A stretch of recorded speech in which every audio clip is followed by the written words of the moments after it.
Qu'est-ce que ils sont partis quoi. Ils ont quitté hier. Ce matin. Il y en a qui jouent avec la vie. Après, bien sûr. Ouais, voilà. Ah, Didier.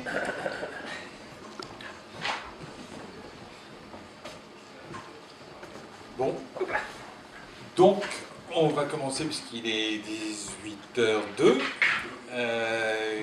Je vais donc vous expliquer un peu ce que j'ai préparé. En fait, j'étais donc chez Apple France entre 85 et 96, où j'ai eu l'occasion de travailler sur un certain nombre de produits, donc on va voir un peu tout ça.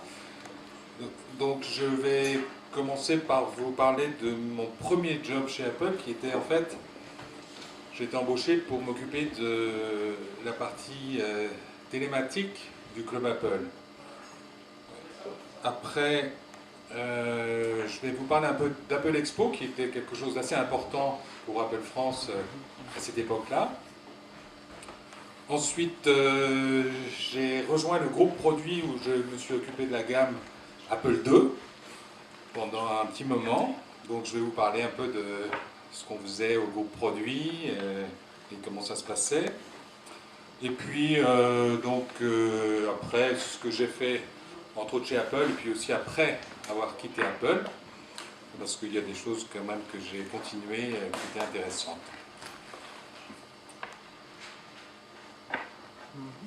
Alors, cette photo, c'est le hall d'accueil d'Apple France. C'était aux Ulysses, dans des bureaux splendides. Mais quand je suis arrivé, il venait juste de finir d'être construit. Il y avait une très belle architecture. C'était très agréable de travailler là.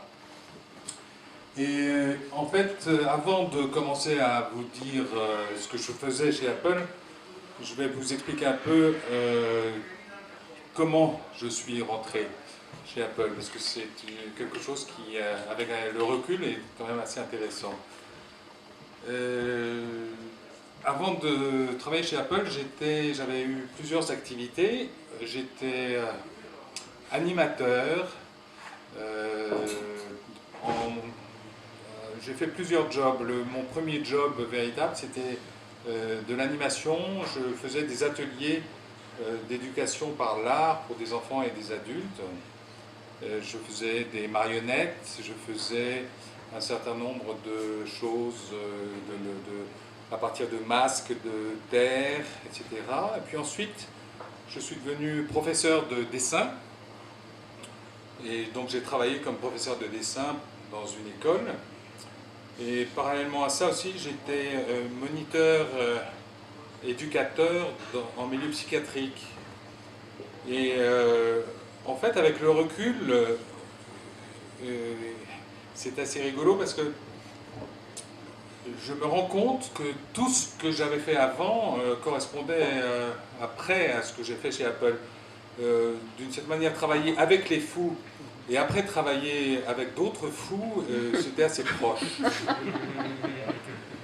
De la même manière, quand j'ai commencé à travailler chez Apple, donc j'étais, en fait, je vais vous montrer d'abord, ça c'était l'annonce qui est parue dans Le Monde, donc en 85, à peu près au mois de, je crois que c'était mai ou juin. À cette époque-là, donc j'étais prof, je travaillais en milieu psychiatrique et tout, et je faisais autre chose aussi parce que je faisais partie de cette génération dont Jean-Louis parlait très bien hier, donc d'une génération qui était en train de découvrir la micro-informatique. Et je m'étais dit que la micro-informatique était quelque chose de fabuleux pour le graphisme. Donc ça m'a beaucoup intéressé. J'ai réussi, malgré le prix de ces machines à l'époque, j'ai réussi quand même à m'acheter un Apple II avec lecteur de disquette et tout. Et j'ai eu la chance aussi de commencer, comme j'étais animateur, je m'occupais donc d'enfants et d'adultes. Je me suis dit que je pouvais aussi leur apprendre ce que je commençais à faire, qui était en fait d'apprendre le basique. Et donc j'ai été embauché un peu par hasard, c'était tout près de chez moi, c'était très pratique, j'étais embauché par une structure qui s'appelait Micromédia. Ça avait été créé par une revue qui, je crois qu'elle existe toujours, c'est la revue Autrement. Et donc, enfin bref, ils pensaient aussi que le micro-informatique allait révolutionner le monde. Et j'ai donc commencé à donner des cours de basique à des enfants et à des adultes. Et ça m'intéressait vraiment énormément. Et en fait, donc cette annonce que j'ai vue, je me suis dit, bah, bon, j'ai aucune chance, mais je vais quand même répondre. J'ai répondu en envoyant quelque chose c'était moi. C'était le CV que j'ai envoyé, c'est ça, c'est juste le début du CV, c'est ça que j'ai envoyé chez Apple. Alors pour vous dire, je leur dis bonjour, je me présente, Brieux Ségalen. Je suis d'origine bretonne comme mon nom l'indique. C'est vous dire si les pommes ça me connaît. Et bref, j'ai lu votre annonce, adressée aux mordus d'Apple, j'en suis. Bon, je continuais à faire des plaisanteries un peu comme ça. J'y croyais absolument pas, mais en fait j'ai reçu une réponse d'Apple France qui me convoquait. Et donc on était une centaine de postulants pour cette annonce, et je faisais partie des 10 qui avaient été sélectionnés. Et quand je me suis présenté au début, ils m'ont dit que mon CV les avait fait rire, et que c'était pour ça qu'ils m'avaient sélectionné.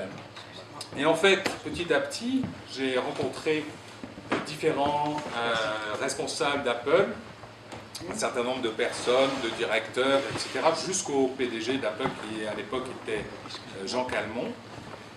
Et au bout du compte, ils m'ont embauché et je suis resté 11 ans dans cette boîte. Donc c'était assez rigolo.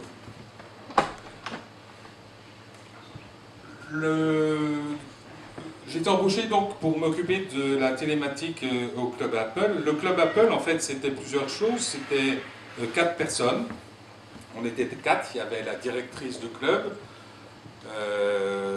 Il y avait deux autres filles, puisqu'en fait j'étais le seul garçon. C'était assez rigolo aussi de penser dans une structure avec de l'informatique et tout. Là, il y a une majorité d'éléments masculins dans l'assistance, il y a quelques filles aussi heureusement, mais c'est vrai qu'à l'époque c'était assez courant de voir, en fait c'était un rôle disons plus de marketing, puisque le club Apple en fait il avait été créé pour un certain nombre de choses qui étaient de regrouper en fait tous les passionnés d'Apple, c'était un peu pour ça que ça avait été fait. Donc les 4 personnes en question, on s'occupait en fait de certain nombre de choses. On s'occupait de la parution c'était, je crois, il a dû être mensuel pendant un moment, mais je crois que c'était le ou trimestriel. C'était donc une revue qui donnait beaucoup d'informations. Et quand vous achetiez une machine Apple, vous aviez la possibilité de vous inscrire au club. Quand je suis arrivé dans cette structure, c'était gratuit. Juste avant, c'était payant, on devait payer. Mais non, là, quand je suis arrivé, c'était gratuit. On avait donc un certain nombre de services. On recevait l'écho des Apple directement, qui donnait des informations sur les nouveautés, sur ceci, cela. Il y avait quelque chose, un concept qui était très américain, qui s'appelait les SIG, c'était les Special Interest Group.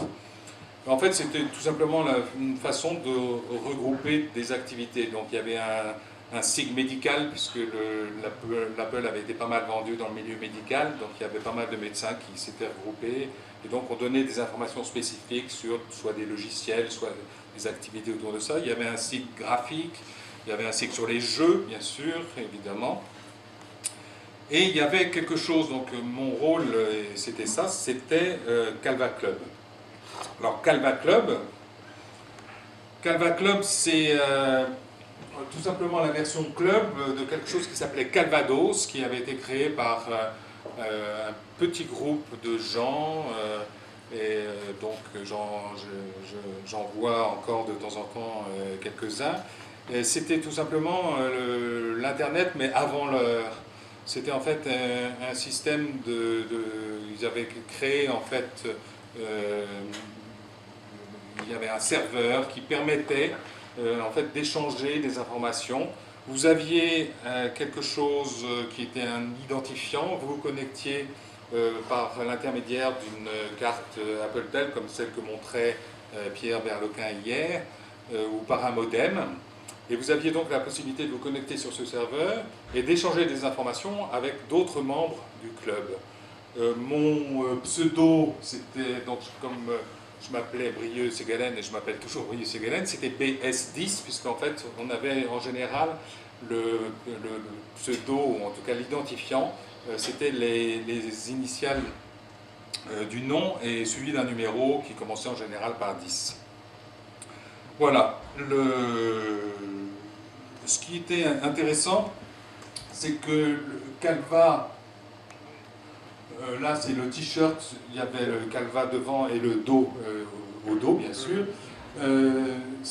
Calva était quelque chose de vraiment très très particulier puisque c'était vraiment une très petite structure mais qui en fait a grandi assez rapidement puisque c'est devenu, après ils ont changé de nom parce que Calvados ça faisait pas très sérieux dans le milieu professionnel et donc après ils se sont appelés Calvacom. Et Calvacom a duré encore pas mal d'années. Et c'était vraiment complètement avant l'Internet et c'était vraiment quelque chose de très très intéressant. Ça permettait, au début, Calvados et donc Calvacom avaient été créés pour que Apple France puisse donner des informations à son réseau de revendeurs. Le réseau de revendeurs, c'était à peu près 150 revendeurs sur toute la France. Et c'était une façon aussi d'échanger des informations et de donner des informations, mais par intermédiaire donc, de ce réseau. La deuxième chose intéressante qu'on faisait chez Apple à cette époque-là, c'était Apple Expo. Apple Expo, c'était un concept quand même assez particulier, puisqu'il existait des salons. Il y avait un certain nombre de salons de micro-informatique qui commençaient à apparaître. Mais Apple Expo était vraiment une expérience tout à fait particulière et qui a eu beaucoup de succès, principalement en France, sous l'impulsion en fait à la fois de Jean-Louis Gasset qui avait créé Apple France, mais également de toute l'équipe d'Apple France. Et donc l'idée c'était d'une fois par an de faire, au début c'était pendant 2 ou 3 jours, pas plus, puis après ça s'est étendu, de donner en fait des informations, de pouvoir montrer les machines, de pouvoir en fait le côté important d'Apple Expo, c'est cet aspect monomarque, puisque en fait il y avait uniquement Apple qui participait, c'était pas toute la micro-informatique, c'était le salon Apple. Et donc ça a eu pas mal d'impact sur l'image, à mon sens, sur l'image d'Apple à l'époque.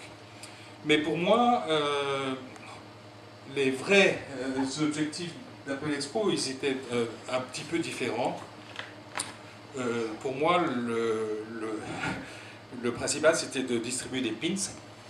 C'était à l'époque, on était dans une mode où il y avait énormément de pins dans tous les sens. Et donc, en fait, quand Apple sortait un produit, il sortait également le pins qui va avec. J'en ai quelques-uns, là, mais je vous les montrerai aussi sur l'écran. On distribuait aussi des pommes, évidemment, et je crois que les premiers chiffres sur les résultats d'Apple Expo étaient le nombre de tonnes de pommes qui étaient distribuées pendant l'expo.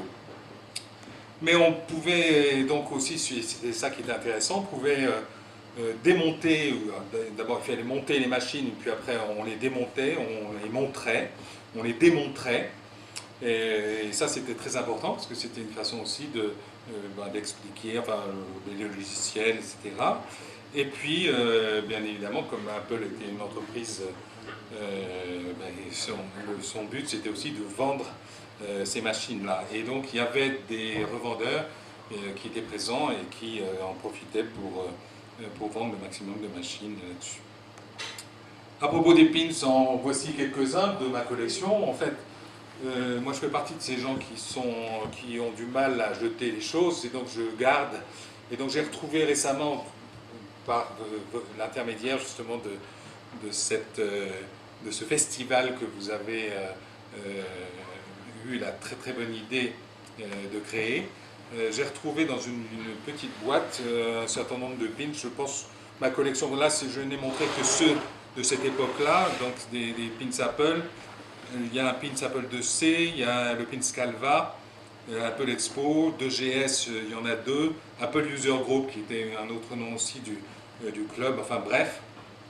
Moi, je dois avoir une collection à peu près d'une centaine de pins, si je compte tous ceux qui sont sur le Mac également. L'autre chose, c'est donc aussi les t-shirts.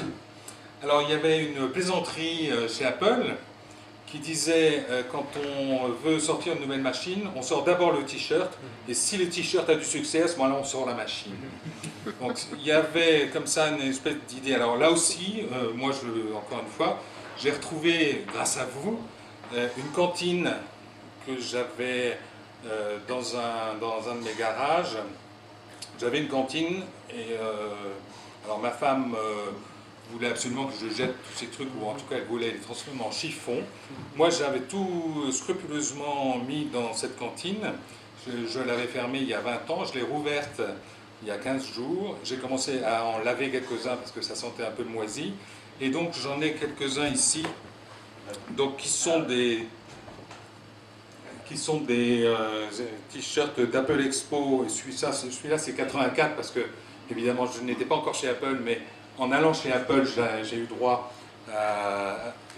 Il ne me va plus du tout, je vous rassure.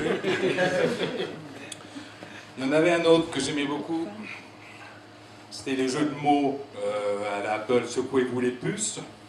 Donc ça c'était Apple Expo également en 85. Le Calva, donc le vrai, le beau, avec le dos.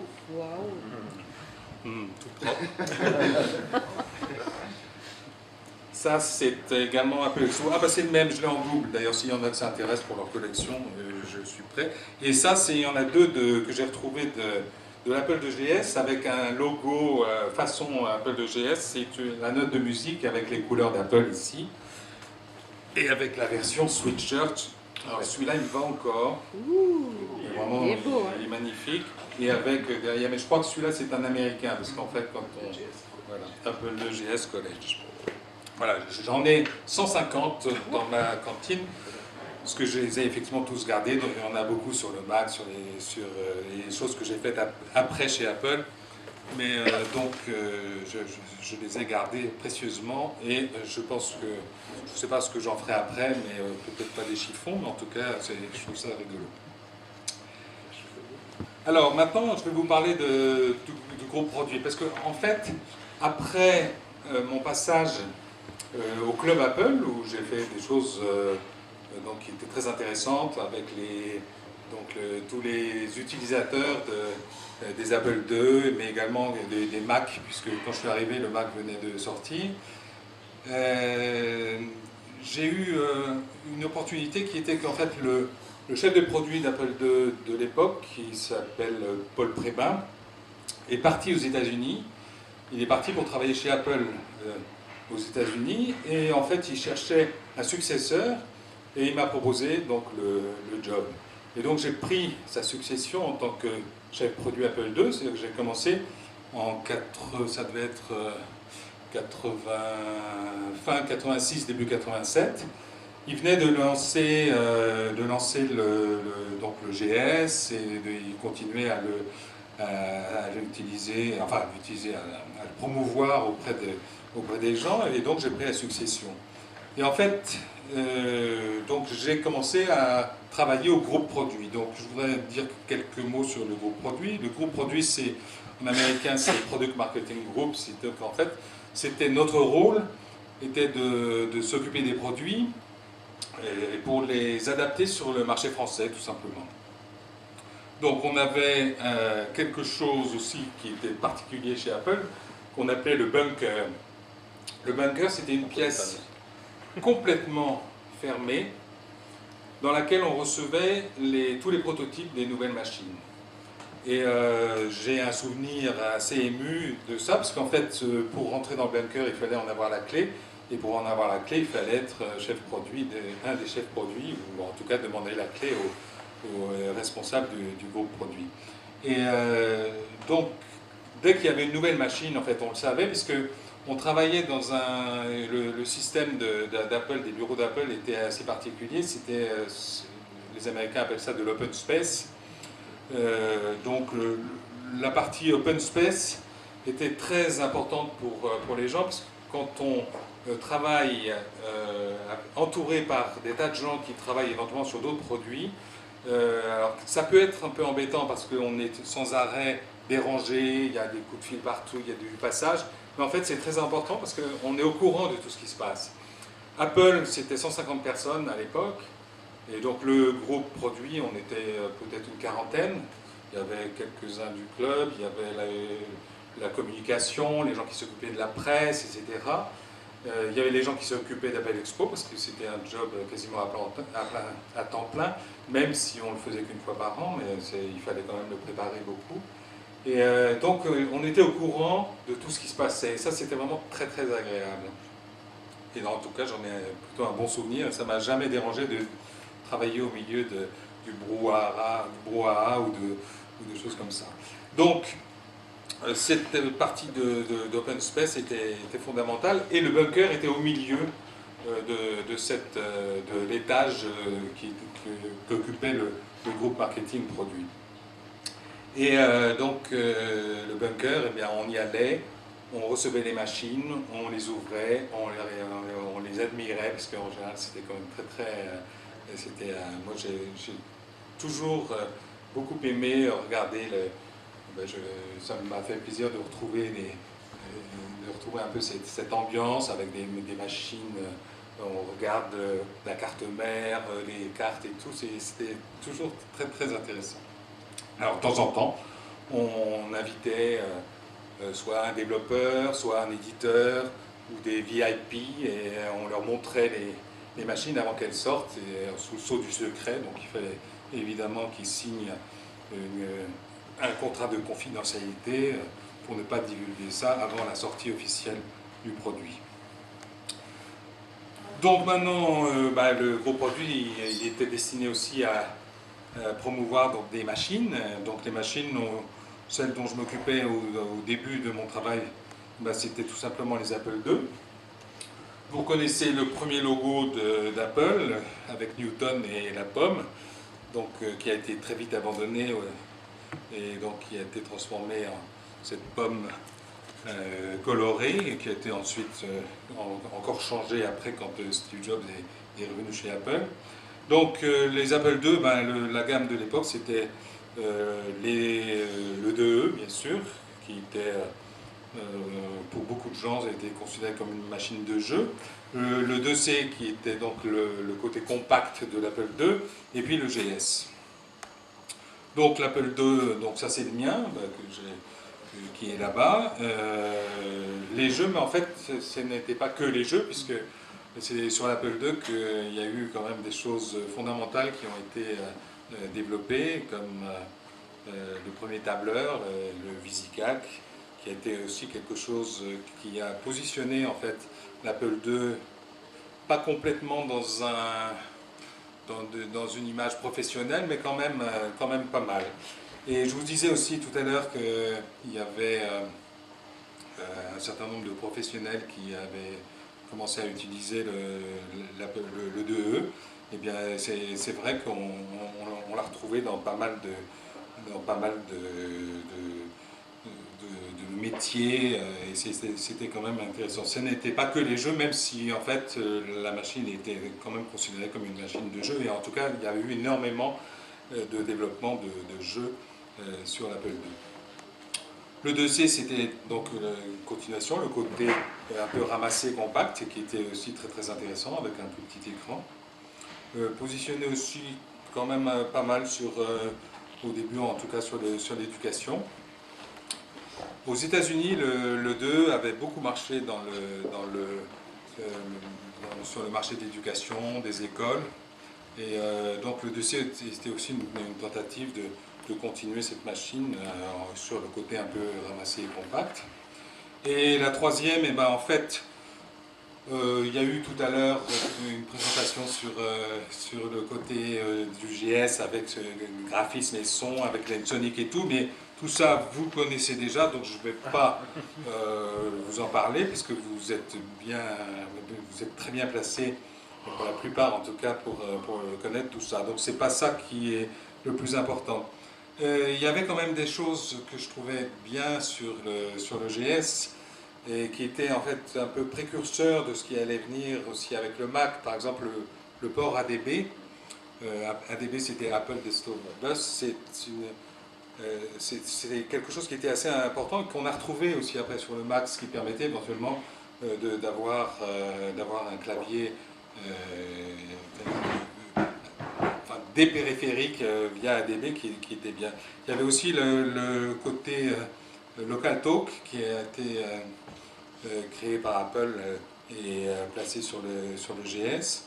Il y avait la notion aussi très importante de ROM. Donc la ROM est ce qui s'est appelé la toolbox, et qu'on a retrouvé en fait sur la notion de toolbox, elle était très importante, et on la retrouve complètement sur le Mac. C'est donc en fait, cette espèce de partie qui est un peu cachée, un peu fermée, un peu secrète d'Apple, qu'on a reproché aussi à Apple comme étant quelque chose qui nous contrôlait complètement, mais en fait qui était très importante pour tout l'aspect, pas seulement sur l'interface, mais sur plein d'autres outils. Donc le GS, il y avait d'autres choses aussi. Il y a dans mes souvenirs, il y avait une société française qui s'appelait Version Soft, qui a énormément travaillé sur les logiciels du GS. Le GS Paint, GS Write, c'est eux qui l'ont fait. Il y avait aussi des outils au niveau de la communication. Et c'était toute une équipe. Pardon ? VSCOM. GSCOM, c'est ça. Oui. VSCOM et puis. VSCOM, tout à fait. VSCOM, oui, voilà. VSCOM avait été développé par quelqu'un qui s'appelle toujours, je crois, il avait beaucoup travaillé dessus, en tout cas, c'est Henri Lamiraud. Et alors, Henri Lamiraud, donc je l'avais rencontré, et en fait, tous ces gens de version soft sont partis aux États-Unis. Ils ont, au moment un peu du déclin du GS, parce que je vais vous parler du déclin du GS aussi malheureusement, mais bon, c'est dans l'histoire. Donc, ils sont partis aux États-Unis. Ils ont vendu la société à Activision. Après, ils ont commencé à travailler avec Electronic Arts. Donc moi, j'étais resté en contact pendant le moment où j'étais chez Apple. J'allais assez régulièrement aux États-Unis à Cupertino. Et donc je suis resté en relation avec eux, et avec certains d'entre eux en tout cas. Et Henri Lamiraud, donc, avec qui j'étais resté en relation, il est rentré chez Apple. Et en fait, c'est lui qui a travaillé sur... c'est assez rigolo, mais il est devenu senior vice-président du développement d'OS X, qui est donc l'operating system de l'iPhone et de l'iPad. Donc c'est un parcours, et donc c'est vraiment lui qui a créé, d'une certaine manière, qui a créé le succès un des succès d'Apple avec l'iPhone. Donc le GS, c'était aussi la musique. Il y a eu une très belle démonstration tout à l'heure sur le côté musical. Mais malheureusement, quand le GS est sorti, je ne sais plus si tu l'as dit tout à l'heure, mais en tout cas, il n'y avait pas d'interface MIDI. L'interface MIDI a été créée plus tard, parce qu'effectivement, ils se sont rendus compte, Apple s'est rendu compte que c'était un manque, mais c'était presque trop tard. L'interface MIDI Apple a été créée. Apple. Mais dès 86, quand le GS est sorti, on pouvait utiliser des interfaces MIDI e-commerce qui étaient compatibles. Oui, effectivement, il y avait des interfaces MIDI compatibles, mais ce qui est mais dommage... il n'y avait pas de logiciel, par contre.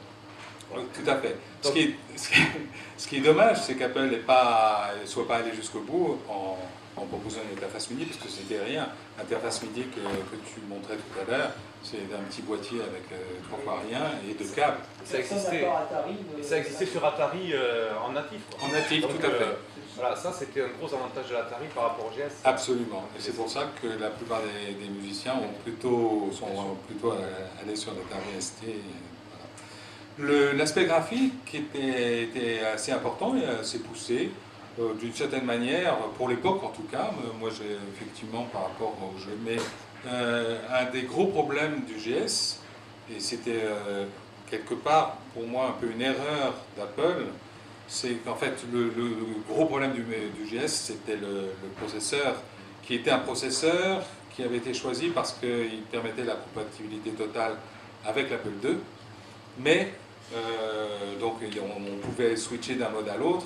Mais en fait, ce que la base installée d'une certaine manière des gens qui avaient acheté le GS de l'époque, même avec les espèces de promotions qu'Apple faisait, on reprend votre Apple II, celle qui est là, et on reprend votre Apple II et on vous donne un GS moyennant la modique somme très très chère de plus de 4000 francs de l'époque, ça c'était pas suffisant. Parce que en fait, ce qui manquait, c'était les logiciels natifs, même si des sociétés comme VersionSoft, dont je viens de parler, avaient proposé des logiciels en natif. L'idée d'Apple était de dire, on vous fournit une machine qui a déjà une bibliothèque de logiciels énorme, c'est celle de l'Apple II. Mais en fait, cette bibliothèque de logiciels n'était pas suffisamment n'allait pas, et c'était de l'Apple II natif, c'est-à-dire du 80 colonnes, de très peu de couleurs, c'était les anciens modes. Donc les gens voulaient beaucoup plus le côté flashy, le côté interface véritable avec souris, avec bureau, etc. Donc ça, c'était d'une certaine manière un peu un défaut du GS. J'ai aussi une vision un peu particulière de ce qui s'est passé à l'époque, qui est que en fait le GS, il y a eu une espèce de bataille interne chez Apple entre le Mac qui venait d'être créé, donc avait été créé et présenté en 84 par Steve Jobs. Donc il y a eu, et en même temps, le Mac ne se vendait absolument pas. En 84, il était très très cher, mais il se vendait très très mal. Et donc tout le succès d'Apple de cette époque-là, c'était l'Apple II, c'était le GS qui se vendait plutôt pas trop mal aux États-Unis, mais c'était surtout l'Apple II et le IIc qui se vendaient vraiment très bien. Et donc le succès d'Apple était sur l'Apple II, mais le Mac avait été lancé par Steve Jobs. Et donc, d'une certaine manière, cette bataille entre l'Apple II et le Mac, c'était, bon, j'exagère parce qu'ils s'entendaient plutôt pas trop mal, mais c'était quand même une bataille entre les tenants de l'Apple II, l'esprit de l'Apple II, l'esprit du garage, l'esprit de l'ouverture, et le côté un peu élitiste de Steve Jobs, et le côté, et en même temps très très innovant, puisqu'en fait le Mac était aussi quelque chose de très très innovant, et donc c'était un peu une bataille entre ces deux personnalités, et pour moi c'était aussi en fait une bataille de ce que j'appelle moi entre une machine TOC et les Macintosh. Voilà, c'était en résumé ce qu'on pourrait dire. C'est, j'exagère en disant machine TOC, mais quelque part, en tout cas dans l'esprit d'Apple, en tout cas en France quand j'y travaillais, moi m'occupant de l'Apple II, j'étais vraiment considéré comme un peu l'homme du passé. On me demandait de m'occuper au mieux possible des récriminations des utilisateurs. Et donc assez rapidement, eh bien, j'ai demandé à changer de boulot, et donc je suis passé sur ce qui commençait à arriver à l'époque, qui était donc le Mac, avec cette notion d'Open Mac. Ce t-shirt-là que j'ai retrouvé aussi dans ma cantine, c'est la plaque d'immatriculation de la voiture de Jean-Louis Gasset aux États-Unis. Il avait fait cette plaque-là, et donc Apple en avait fait un t-shirt. C'était la notion d'Open Mac, et qui en fait, et c'était intéressant parce que c'était une façon aussi de dire que le Mac pouvait pas forcément devenir comme l'Apple II, mais en tout cas pouvait s'ouvrir, et c'était quelque chose de toute façon qui avait été extrêmement critiqué aussi par les utilisateurs du Mac, c'est de ne pas pouvoir rentrer dedans, pas pouvoir mettre d'extension, pas pouvoir le programmer, enfin si on pouvait le programmer, mais c'était un peu compliqué. Bref. À cette époque, au niveau économique, quelle a été la situation chez Apple? Alors, la situation chez Apple était que ce que j'ai dit tout à l'heure, c'était que c'était l'Apple II qui faisait tourner la boutique. Mais donc quand Steve Jobs a lancé le Mac, il y a eu énormément d'investissements, il y a eu toute une équipe qui a commencé à travailler sur le Mac. Alors assez bizarrement, moi je suis donc arrivé en 85, et c'est juste au moment où Steve Jobs venait d'embaucher le président de Pepsi Cola, Sculley. Alors pour l'histoire, elle est connue, mais moi j'aime beaucoup cette histoire-là. Il lui a dit: est-ce que vous voulez continuer à vendre de l'eau gazeuse un peu sucrée, ou est-ce que vous voulez venir changer le monde avec moi? Et donc Sculley a été un peu, je crois, interloqué, et puis il a accepté. Et 6 mois après, ou 1 an après, le conseil d'administration d'Apple a viré Steve Jobs sous l'influence de Sculley. Donc Sculley a continué et à relancer de cette manière le Mac. Il y a eu énormément de développements qui ont été faits autour du Mac, et donc tout a été misé sur le Mac au niveau d'Apple, et donc au niveau d'Apple Corp, Inc. Et donc l'Apple II s'est éteint petit à petit. Oui. Et la tension qu'il pouvait peut-être y avoir aux États-Unis entre ces deux équipes, et auquel tu as fait peut-être un petit peu allusion, puisque tu étais l'Apple II et les récriminations des utilisateurs, etc. On l'a ressenti en France, les tensions entre salariés dans la société? Il n'y avait pas de tension entre salariés chez Apple France, parce que je crois que j'étais un des rares salariés qui s'occupait de l'Apple II. Tous les autres tout le monde avait misé sur le Mac. Il y avait encore, au niveau d'Apple France, il y avait un groupe c'était le support, où il y avait une dizaine d'ingénieurs qui répondaient aux questions des utilisateurs, etc. Et donc sur le support, ils ont continué pendant pas mal de temps à donner du support, à faire du SAV tout simplement. Donc il y avait quand même un certain nombre de gens qui travaillaient encore sur l'Apple II. Et sinon, au niveau marketing, j'étais le seul, donc il n'y avait vraiment pas de... Moi, je me battais avec personne. Et de toute façon, j'avais un Mac sur mon bureau. Et j'essayais en tout cas justement de rapporter des informations, d'aller les chercher, de rassurer un peu les gens. Mais en fait, assez rapidement, je me suis rendu compte que l'avenir était sur le Mac. Et c'est pour ça que j'ai demandé de changer de boulot.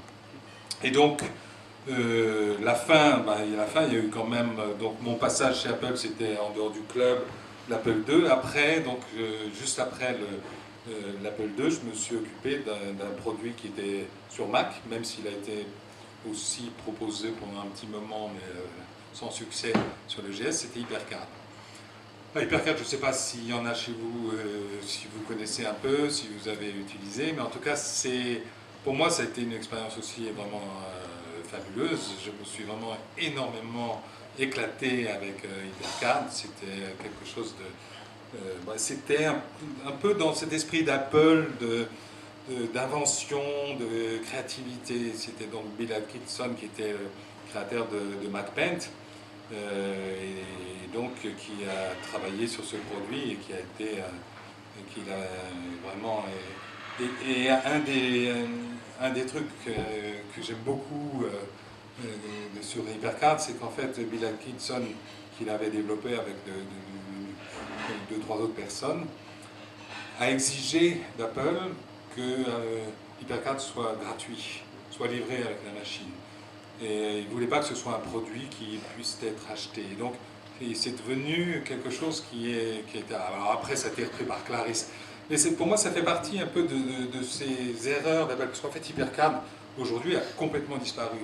De la même manière que l'Apple II n'est plus du tout commercialisé. Heureusement, on en retrouve encore dans certains coins du Gers, par exemple, ces jours-ci. Mais sinon, il n'y a plus de commercialisation, il n'y a plus d'activité véritable. Et c'est l'histoire un peu. HyperCard, c'est pareil. HyperCard, il y a eu un nombre de développements, de piles qui ont été faites. Le concept était vraiment fabuleux. Et puis Apple, de cette manière, l'a pas tué, mais en tout cas l'a laissé mourir, s'en est plus du tout occupé. Je me suis occupé après de QuickTime. QuickTime qui était un truc encore une fois complètement génial, vous connaissez sûrement QuickTime tous autant que vous êtes. C'était les premières vidéos, le côté vidéo numérique sur une machine. C'était vraiment fabuleux parce que c'était vraiment le tout début. Et donc j'ai eu la chance aussi de m'occuper de QuickTime pendant un long moment. Et de la même manière, de cette manière, Apple a laissé tomber QuickTime. L'équipe de QuickTime que j'ai connue dans les années 90, maintenant n'existe plus. Et de toute façon, QuickTime de cette manière a été intégré quelque part dans le système, mais il y a certaines choses qui fonctionnaient avec QuickTime comme VR, etc., qui ne fonctionnent plus du tout de la même façon, qui sont, même si j'arrive encore à ouvrir certains fichiers, voilà. Et donc, bon, après ça, moi j'ai quitté Apple en 96, c'était un moment un peu difficile, et c'était juste au moment, en fait, où Steve Jobs est retourné chez Apple.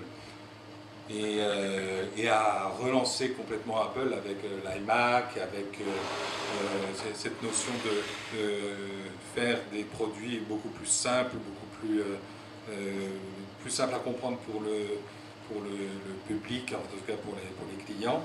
Et puis a lancé après l'iPod, sur lequel moi après j'ai pas mal travaillé, mais après avoir créé ma société. Donc moi j'ai continué à travailler avec QuickTime VR.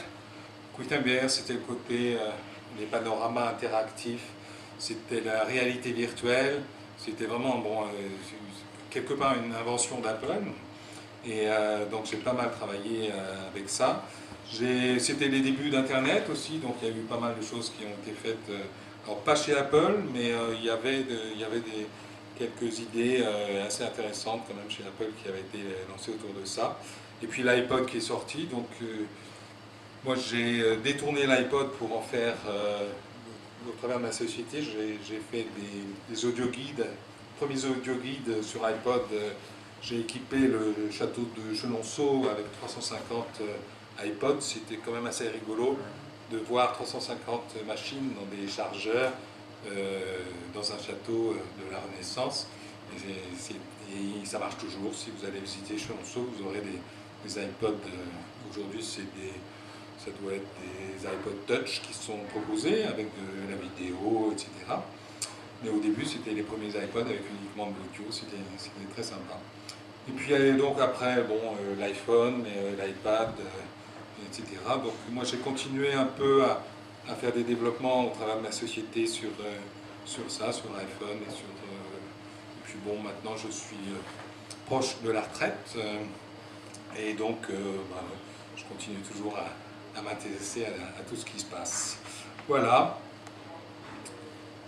Et si j'ai fini, et donc je vous remercie en tout cas de me donner cette occasion de me souvenir 30 ans après de ces belles années et de ces activités.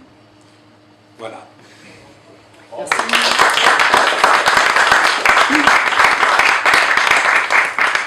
Alors on m'a glissé un papier, il y avait donc des questions d'Antoine qui est parti ce matin je crois, et donc qui à distance me pose des questions et il me demande donc quelles étaient les relations entre Apple France et les journaux spécialisés comme POMS ou Tremplin Micro. Alors, dans mon souvenir, il y avait au marketing d'Apple, il y avait des gens qui s'occupaient des relations presse. Alors, les relations presse dans n'importe quelle entreprise c'est un peu compliqué parce que ce sont des gens il faut soigner les journalistes, etc. Et donc, en fait, les gens qui s'occupaient de la relation presse ne connaissaient pas grand-chose aux machines. Donc je pense qu'il devait y avoir, de la part en tout cas de POMS ou de Tremplin Micro, des frustrations par rapport à l'attitude d'Apple France. Moi je me souviens que j'avais quelques amis qui étaient journalistes, et donc je leur donnais assez volontiers des informations quand j'en avais, et quand j'avais l'impression de ne pas divulguer quelque chose bon. Mais donc les relations n'étaient pas mauvaises, sauf que en fait on sentait enfin en tout cas dans les années 86-87, on sentait vraiment qu'il y avait une volonté d'Apple de toute façon de tout miser sur le Mac. Et donc, de toute façon, les ventes des Apple II et du GS s'écroulaient assez rapidement parce que le public et même les journalistes le sentaient bien. Et il a une deuxième question avant que si vous en avez d'autres. Que reste-t-il des archives Apple II, logiciels et matériels, comme par exemple les disquettes du Club Apple? Alors effectivement, le Club Apple, je m'en souviens maintenant, c'est diffusé pas mal de choses au travers de Calva.com, enfin du Calva Club. Il y avait pas mal de ce qu'on appelait les logiciels du domaine public qui étaient diffusés par cet intermédiaire-là. Mais moi, personnellement, je n'en ai aucune trace. Et que je n'ai pas gardé de disque dur. Je me rappelle que j'avais fait, je l'ai raconté à quelqu'un, je ne sais plus qui, hier pendant le dîner, j'avais fait, quand j'ai commencé à m'occuper du GS, pour pouvoir faire la promotion du GS, j'avais fait un disque dur SCSI, je crois qu'il faisait 20 mégas à l'époque, et Apple, on en avait mis 150 en batterie. On avait créé un disque dur maître avec plein de logiciels bourrés, craqués de logiciels d'utilitaires, d'informations, etc. pour les 150 concessionnaires Apple en France de l'époque. Et je me souviens avoir passé quelques semaines dans l'entrepôt d'Apple à faire ces copies de disques à partir du disque maître. Alors je me rappelle que ça plantait assez régulièrement, donc il fallait recommencer le truc. Il y en avait qui mouraient, enfin le disque était naze assez rapidement. Et je me souviens que j'ai passé pas mal de temps pour ça, et que donc après, ces disques durs ont été envoyés à tous les concessionnaires pour essayer de faire des démonstrations en direct du GS. Alors je ne sais pas ce qui est devenu le disque maître de ça, mais ça pourrait être intéressant peut-être d'essayer de le retrouver. Je ne sais pas s'il y a des gens chez Apple encore aujourd'hui qui en ont gardé trace, mais je n'en sais rien. Donc la réponse c'est ça existe peut-être, mais je n'ai pas vraiment la réponse. En tout cas, elle n'est pas dans mon garage et dans mes archives. Voilà. D'autres questions? Le club, les gens se rencontraient physiquement aussi ou c'était... Alors, les gens se rencontraient quelquefois. Il y avait, alors pour les Parisiens, parce qu'en fait le club, il y avait pas mal de monde. Hein, et à partir du moment où vous avez acheté un Apple II ou un GS ou un 2C, vous aviez la possibilité de vous inscrire au club gratuitement. Donc c'est ce que je disais tout à l'heure. Donc assez rapidement, le nombre de membres du club a augmenté très très fort. Mais il y a eu, au travers des SIG dont je parlais, au travers de Calva Club, il y a eu des rencontres qui ont été organisées. Je me souviens d'avoir participé à des dîners où il y avait peut-être une quinzaine ou une vingtaine de personnes. Je me souviens avoir organisé un dîner spécial pour les utilisateurs du GS, on devait être une quinzaine, et donc, mais sinon c'était plutôt au travers du réseau Calva, on chattait, parce qu'en fait c'est les forums, ça préfigurait, ce que je disais tout à l'heure, ça préfigurait un peu Internet, c'est qu'on s'envoyait des messages, on échangeait des trucs, c'était quasiment en temps réel, on discutait, en fait c'était du chat. Et donc c'était plutôt comme ça que les gens s'exprimaient et partageaient leurs idées ou leurs impressions. Il y avait assez peu. Alors sinon, pendant Apple Expo, le club Apple avait son stand. Et donc on recevait des gens. Voilà, j'avais eu aussi l'occasion, par l'intermédiaire du club, de temps en temps participer à des salons extérieurs. J'ai un très bon souvenir, par exemple, on s'était amusé à faire on avait un petit stand au festival de BD d'Angoulême. Et donc c'était très agréable parce qu'on recevait aussi des gens, on recevait aussi des dessinateurs.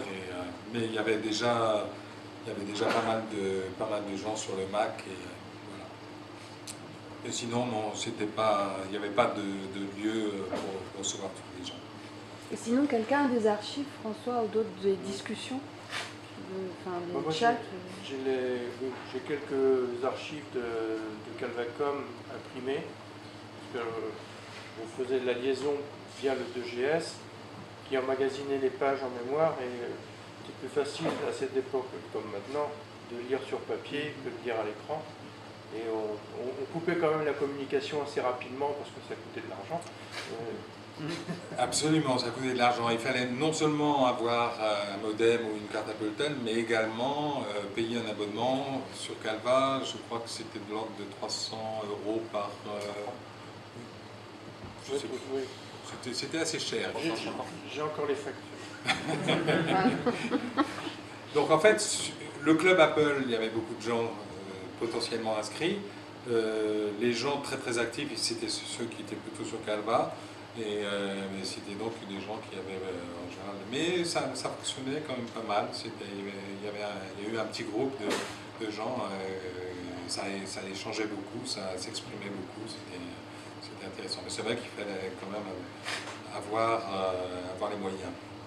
Et d'autres archives à exploiter, ce sont celles des Apple User Group, très actifs à cette époque-là et qui, en parallèle du club Apple, faisaient des réunions Tout à fait. de users. Il y avait effectivement des user groups indépendants d'Apple qui se sont créés et qui ont continué après la fin du club Apple, parce que le club Apple n'a pas duré très longtemps après il y a eu des restrictions, etc. Enfin bref, ça s'est arrêté. Et les user groups locaux, moi je me souviens d'avoir été présenter des produits à Grenoble par exemple, où il y avait un Apple User Group très très actif avec des gens avec qui je suis resté en relation pendant de nombreuses années, mais il y en avait à Toulouse, il y en avait un peu partout en France. Effectivement, j'allais faire des présentations, mais plus en tant que, par exemple sur QuickTime, je sais que j'ai fait des tours de France pour montrer les nouveautés, pour montrer les nouvelles versions de QuickTime. Et alors, je travaillais aussi dans cette époque-là au groupe développeur. Le groupe développeur organisait ce qu'on appelait les journées du développement, les JDD.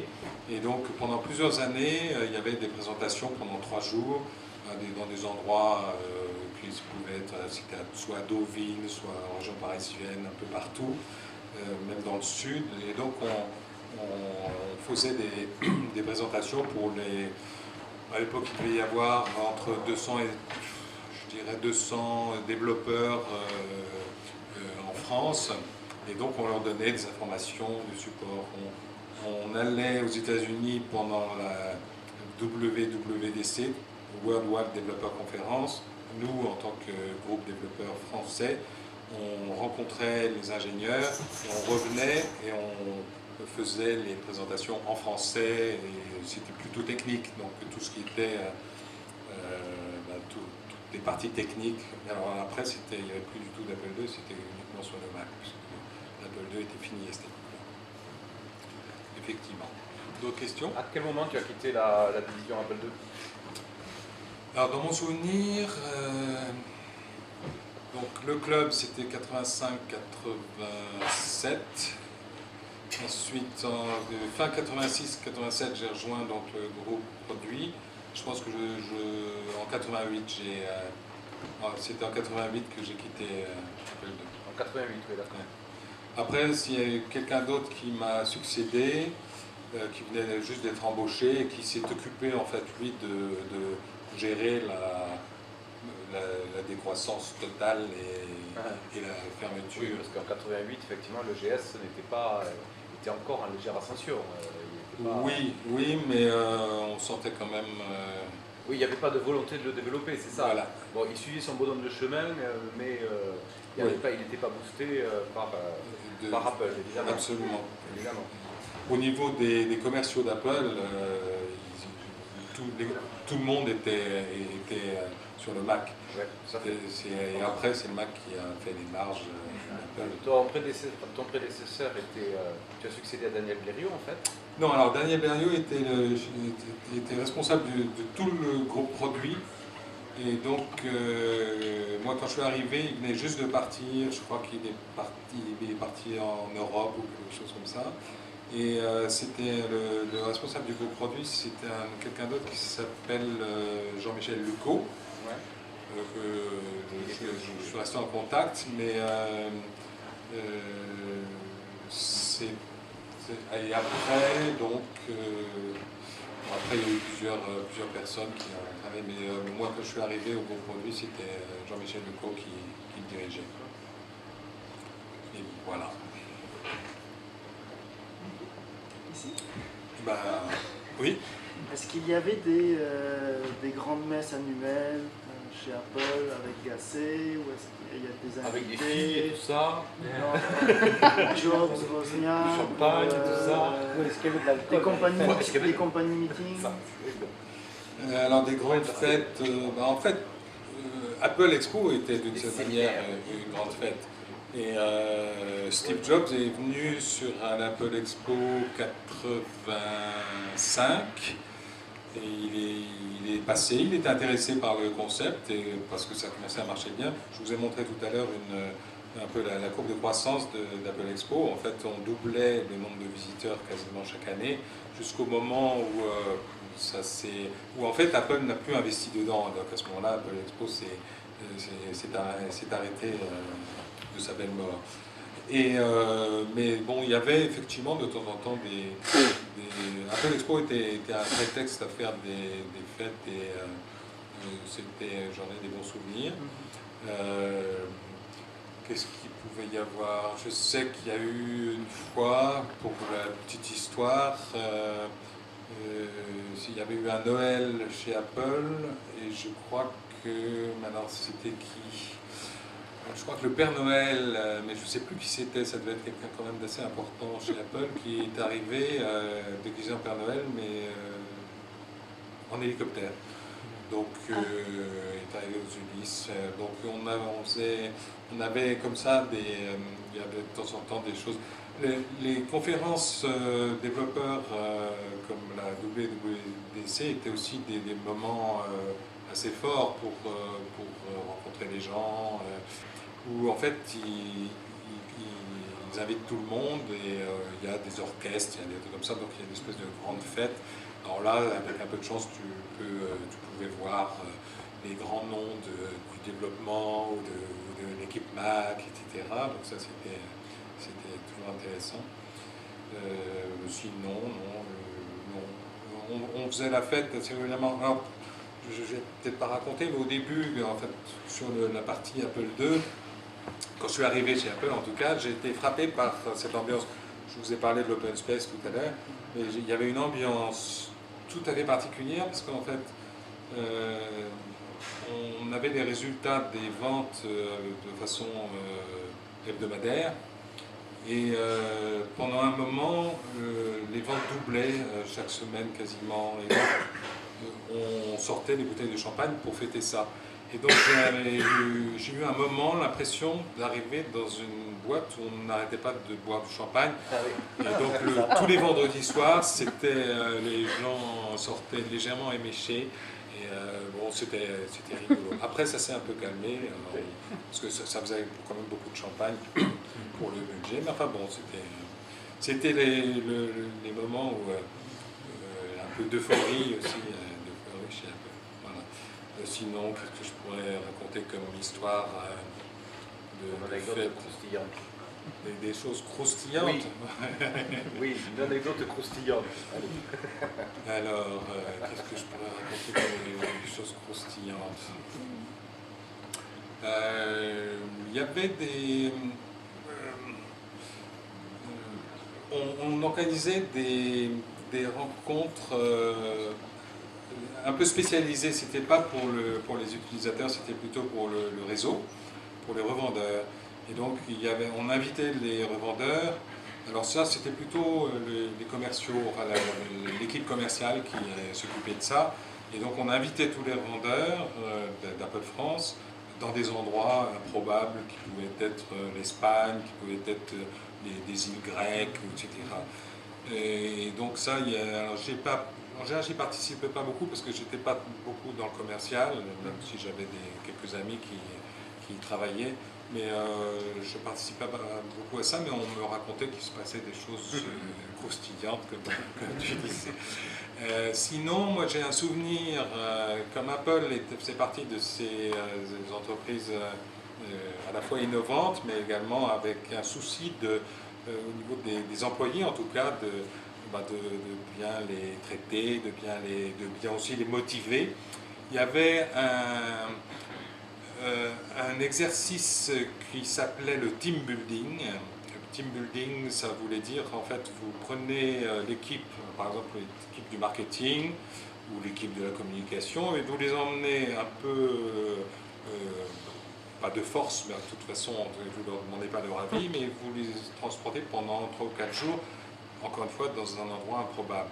Et j'ai comme ça un très très bon souvenir d'un voyage qui a été fait avec tout le groupe marketing. On devait être à l'époque une bonne quarantaine de personnes. Ça avait été financé donc par Apple. Ils nous ont emmenés pendant 3 jours dans le désert du Tassili en Algérie. Aujourd'hui, il n'est pas conseillé d'y aller à cause des événements, mais pour moi, ça a été une expérience tout à fait extraordinaire parce qu'on est parti, une partie à pied, une partie en 4x4. Et on est parti dans le désert, aller voir moi j'en ai un très bon souvenir parce que j'aime beaucoup tout ce qui est dessin, comme vous avez pu le comprendre depuis le début. Et donc il y avait des dessins dans les grottes du Tassili, des dessins qui datent d'il y a, je ne sais pas, un certain nombre de milliers d'années, et où on voit des gens, c'est un peu comme c'est dans les grottes, c'est pas Lascaux, mais c'est un peu plus récent, mais c'est quand même très intéressant, et où on voit des chasseurs qui chassent la gazelle, et alors que vous êtes en plein désert, vous imaginez que vous voyez. Alors bon, cela dit, 40 personnes du groupe marketing dans le désert, ça peut aussi donner des choses assez curieuses. On dormait dehors, on était dans les dunes, on était dans des rochers, et c'était pour faire en sorte que tout le monde se rencontre, discute, il y avait des discussions, et donc c'était des bons souvenirs comme ça. Voilà. Ben, Merci. Eh ben, merci à vous.